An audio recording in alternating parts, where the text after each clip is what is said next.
ប្រជាពលរដ្ឋស្រុកសៀមបូកប្រមាណជា300នាក់ជួបជុំគ្នាដង្ហែក្បួនក្នុងយុទ្ធនាការប្រឆាំងព័ត៌មានคล้ายៗដើម្បីពង្រឹងសុវត្ថិភាពព័ត៌មានក្នុងសង្គម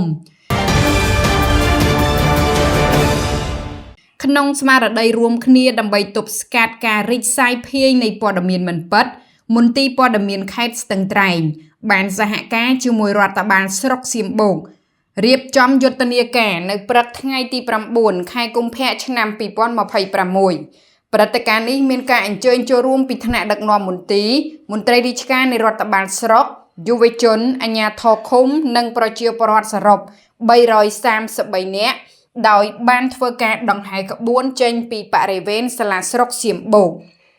យុទ្ធនាការនេះរៀបចំឡើងក្នុងគោលបំណងចម្បងដើម្បីបញ្ជ្រាបការយល់ដឹងដល់សាធារណជនអំពីរបៀបនៃការប្រើប្រាស់បណ្ដាញសង្គមប្រកបដោយការទទួលខុសត្រូវ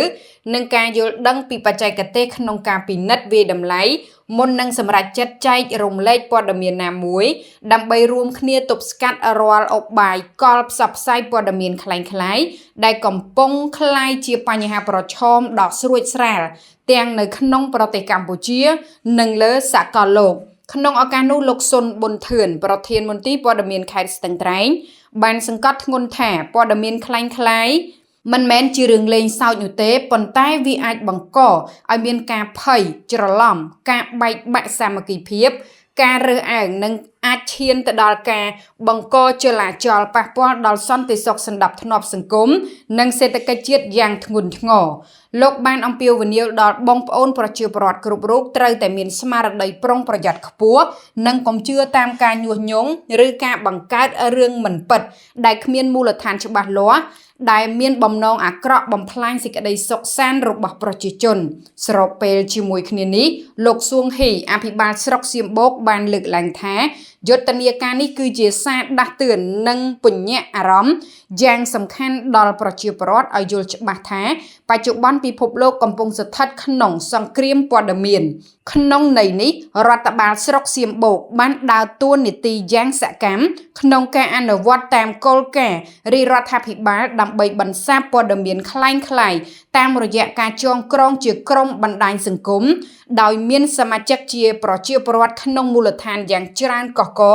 យន្តការនេះត្រូវបានបង្កើតឡើងដើម្បីចែករំលែកព័ត៌មានពិតពីប្រភពផ្លូវការឲ្យបានរហ័សនិងរួមគ្នាប្រតិកម្មបកស្រាយបំភ្លឺភ្លាម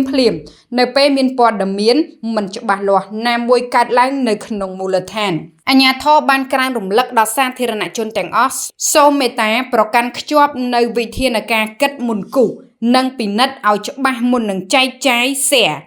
ប្រសិនបើព័ត៌មាននោះមិនមានប្រភពច្បាស់លាស់មិនមានការបញ្ជាក់ពីស្ថាប័នផ្លូវការឬមានលក្ខណៈបំភ្លើសហួសហេតុសូមបងប្អូនកុំចែករំលែកបន្តឲ្យសោះព្រោះការចែករំលែកព័ត៌មានคล้ายៗមិនត្រឹមតែផ្ដល់ផលវិបាកដល់សង្គមប៉ុណ្ណោះទេប៉ុន្តែវាក៏អាចធ្វើឲ្យបងប្អូនប្រឈមមុខនឹងផ្លូវច្បាប់ថែមទៀតផង